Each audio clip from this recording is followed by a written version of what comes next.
पवार साहेबांची संघर्ष हा एकमेव मुद्दा होता की अजून काय मुद्दे होते याची मला कल्पना नाही। हे मात्र भाजपच्या वर्तुळातील काही मित्रांनी सांगितलेलं की 2014ला देवेंद्र फडणवीस हेच सरप्राइजिंग कॅन्डिडेट ठरले की मुख्यमंत्री थेट मंत्रीने झालेला एक आमदार, तरुण आमदार, अभ्यासू, तुम्ही त्यासाठी ओळखले जात होतात, प्रदेशाध्यक्ष होतात।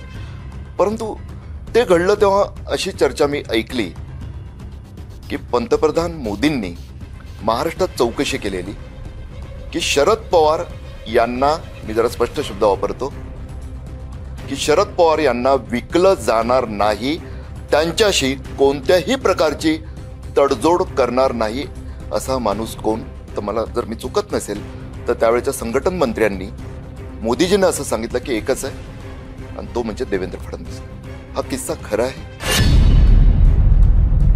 मोदीजी नेत्यांना ट्रॅक करतात आणि मोदीजी माझ्या माहितीप्रमाणे साधारणपणे 2010 सालापासून साधारणपणे महाराष्ट्राच्या राजकारणाला जवळून बघत होते। त्याच्या आधी बघत होते पण त्या काळात जवळून बघत होते।